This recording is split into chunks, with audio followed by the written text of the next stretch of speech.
Salam sejahtera, terima kasih karena bersama dengan saya di Nazilin Unity Channel. Ada yang menyatakan bahwa perlukah Mahathir untuk ditangkap, menjadi pertanyaan daripada netizen.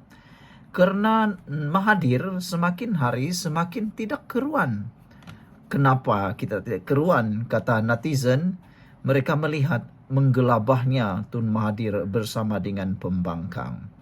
Yang lebih luar biasanya, selama ini Tun Mahathir mengecam, mengeji PAS. Muhyiddin juga sama, mengeji PAS. Tapi kini mereka dalam satu perahu yang sama. Mahathir, Muhyiddin, dan Hadi. Satu perahu berdayung bersama dalam satu angkatan yang selama ini mengkafir sesama sendiri. Tapi yang mengejutkan kita, kenapa Tun Mahathir sekarang agak keterlaluan? Di saat beliau sudah tidak relevan lagi, dilihat sudah tidak berdaya lagi, apapun yang dia buat semua tak menjadi. Lihat sajalah, baru-baru ini dia tubuh pula Sekretariat Melayu. Apa yang jadi? Tidak dilayan oleh orang. Akhirnya, sekretariat itu hanya tinggal sekretariat dan tidak berfungsi sama sekali. Hanya memanas-manaskan keadaan, hanya menjadi retorik, hanya menjadi untuk beliau dilihat semakin relevan. Hari ini pula, Mahathir sekali lagi menyatakan perkara yang menurut ramai netizen tidak perlu untuk beliau lakukan. Mereka kata Mahathir perlu berehat. Apabila Mahathir kata tidak perlu tunggu PRU untuk turunkan Perdana Menteri, itu kata Tun Mahathir. Betapa licik dan betapa berniatnya Mahathir mau menjatuhkan Anwar Ibrahim. Sudah kelihatan terang lagi bersuruh betapa Mahathir tidak menyukai Anwar Ibrahim. Tapi sebelum itu, izinkan saya perkenalkan kepada Anda semua, ini terapi imun Transufactor for Life.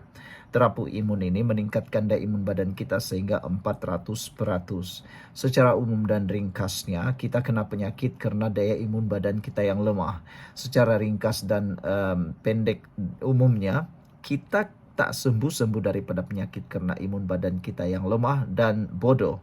Apabila imun badan kita jadi bodoh, kita juga tak sembuh daripada sebarang jenis penyakit. Tapi dengan peningkatan daya imun badan kita sembuh dari semua jenis penyakit. Dapatkan produk terapi imun Transufactor for Life ini melalui nomor telepon yang tertera. Produk ini ialah penemuan bidang perubatan dan juga kedokteran paling ajaib dan luar biasa pada abad ini. Terbukti secara klinikal, lulus KKM dan halal. Dapatkannya sekarang, jangan tunggu lama-lama. Kalau ini dah kali kedua Anda menonton video ini, maknanya Anda perlu dapatkannya karena Tuhan sudah mengantar penyelamat untuk Anda, untuk kesehatan Anda. Baiklah, saudara, semalam Mahathir kata tidak perlu tunggu PRU untuk turunkan Perdana Menteri. Ramai yang tidak setuju, saya juga tidak setuju. Saya langsung tidak setuju dengan apa yang Mahathir kata ini. Karena harus diingat, Ketua Duli Yang Maha Mulia di Pertuan Agong sudah menyentitahkan bahwa jangan bermain politik lagi sehingga pilihan raya. Adakah Mahathir cuba untuk jadi derhaka? Adakah mereka nak melawan apa yang dititahkan? Kalau nak berpolitik, tunggu pilihan raya, itu titah agong. Jangan lagi nak menjatuhkan Anwar Ibrahim. Dan kalau berani, buatlah undi tidak percaya. Sudah banyak kali Anwar Ibrahim arah buat undi tidak percaya di parlimen. Apa yang Mahathir mahu sangat? Takkanlah dia mahu rakyat pergi berhimpun lalu jerit sana sini untuk Anwar Ibrahim tumbang. Padahal Anwar Ibrahim tak akan turun, tak akan tumbang kalau bukan dia letak jawatan ataupun dia hilang kepercayaan di parlimen. Lainlah macam Mahathir. Mahathir dia letak jawatan. Itu masalahnya. Kalau dia tidak letak jawatan dulu, Anwar Ibrahim confirm jadi Perdana Menteri. Tapi apa dia buat? Dia letak jawatan sebelum undian tidak percaya dibuat dalam kalangan Pakatan Harapan. Kalau waktu itu dibuat undian, pasti Anwar Ibrahim jadi Perdana Menteri. Tapi Mahathir letak jawatan. Apabila dia letak jawatan, apa jadi? Betul-betul mengejutkan kita semua. Kalaulah Mahathir tidak letak jawatan, kan bagus, tidaklah berlaku goncangan politik pada waktu itu. tapi Mahathir letak jawatan. Anwar Ibrahim tidak akan tumbang, tidak akan turun kalau bukan parlimen yang turunkannya. Ingat, Perdana Menteri kita dipecat pun tak boleh. Dia hanya boleh letak jawatan.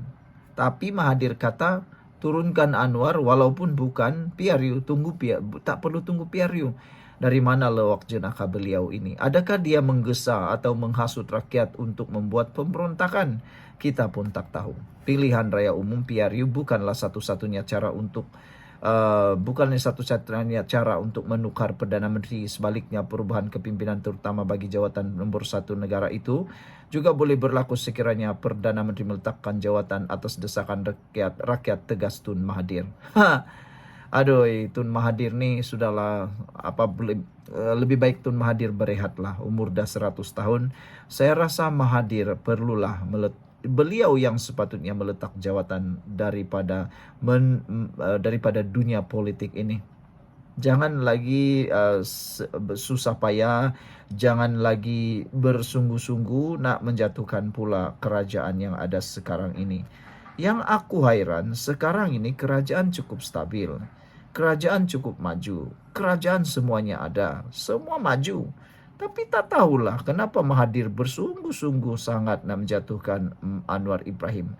Apa niat Mahathir? Apa tujuan Mahathir? Saya pun tak tahu. Jadi saudara, sila tinggalkan komen Anda jika Anda suka dengan ulasan kali ini. Adakah Anda juga setuju kalau Anwar Ibrahim letak jawatan?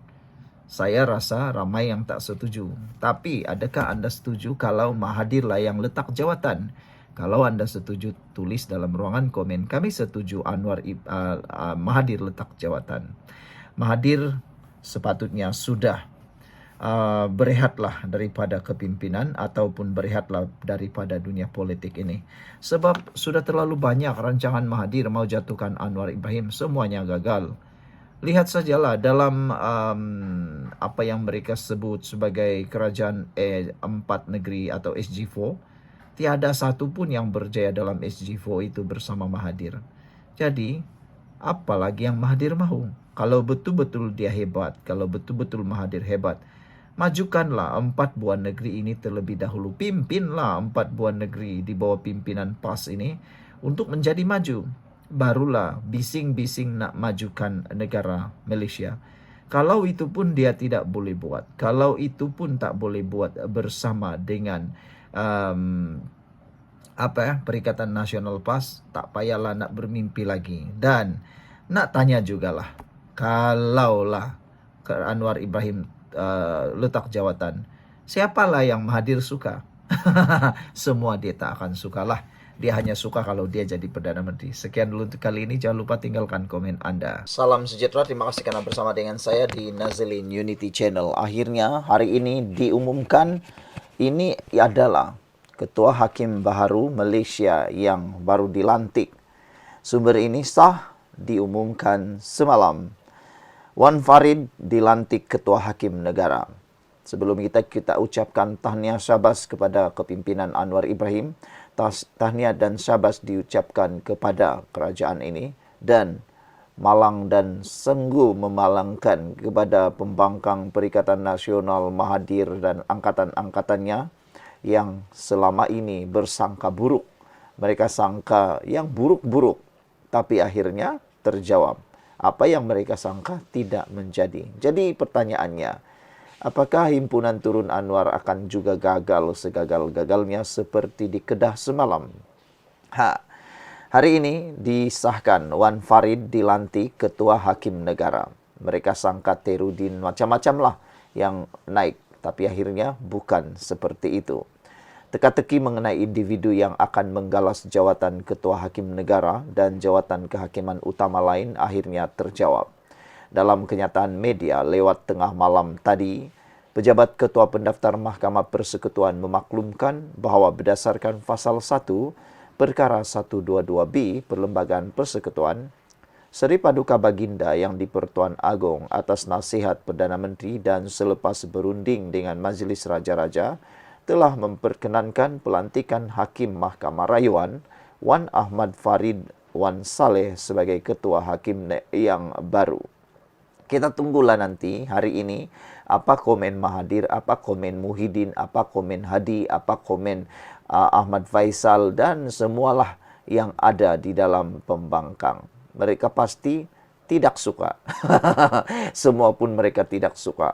Buat apapun tak suka. Kata Anwar Ibrahim, buat pun mereka benci, tak buat pun mereka benci. Tapi yang paling nampak kali ini ialah reformasi kehakiman Malaysia kini berlaku. Tidak seperti yang dijangka, akhirnya berlaku reformasi yang tak pernah orang lakukan oleh Perdana Menteri sebelum ini. Syabas kepada kerajaan ini. Sebelum itu saya nak perkenalkan kepada anda, ini ialah Transfer Factor for Life, terapi imun yang meningkatkan daya imun badan kita sehingga 400%. Secara umum dan ringkasnya, kita kena penyakit kerana imun badan kita yang lemah dan bodoh. Tapi dengan peningkatan daya imun badan kita, kita jadi kuat dari dalam dan imun badan kita melawan penyakit dari dalam. Apabila imun badan kita menjadi kuat, apabila imun badan kita menjadi bijaksana, kita boleh sembuh dari semua jenis penyakit. Produk ini diluluskan KKM, diperakui oleh semua doktor di seluruh dunia dan juga di Malaysia. Ini ialah produk penemuan paling bersejarah. Penemuan paling bersejarah dalam bidang kedoktoran dan perubatan yang anda tak boleh tolak kerana ini adalah produk yang saintifik dan klinikal. Sila dapatkannya melalui nombor telefon yang tertera. Jangan tunggu lama-lama. Anda tunggu lama-lama, Anda sendiri yang menderita. Dapatkan khidmat nasihat melalui nombor telefon yang tertera. Baiklah.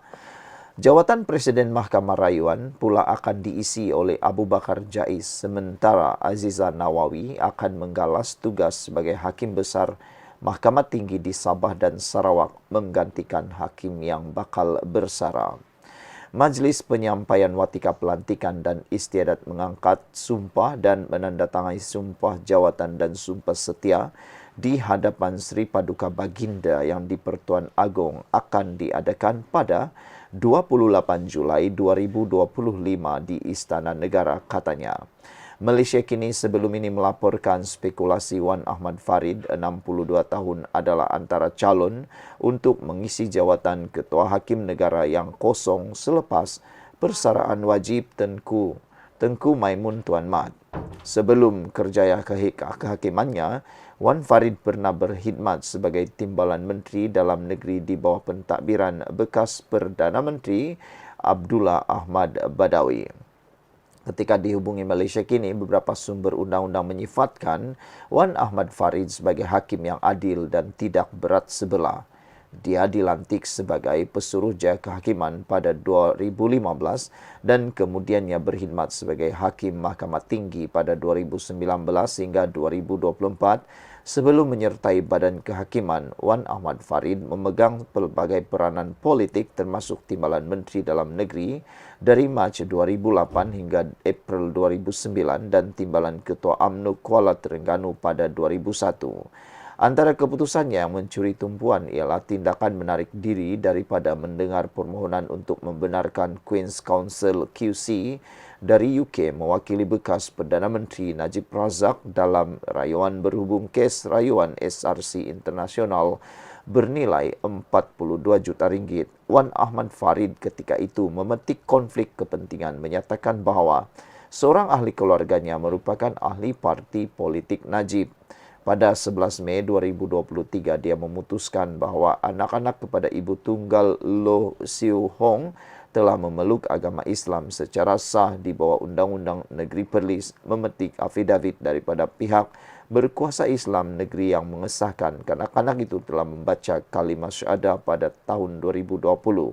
Dalam satu lagi keputusan penting pada November 2023, Wan Ahmad Farid mengesahkan polis menyelesaikan siasatan mereka terhadap kematian Teo Beng Hock pada 2009 dalam tempoh 6 bulan, menganggap kelewatan dalam siasatan itu sebagai berlebihan. Dia sebelum ini juga membuat keputusan yang menarik kepada semakan kehakiman keluarga Teo. Sekian dulu untuk kali ini. Jangan lupa tinggalkan komen anda, tekan butang subscribe. Bye-bye.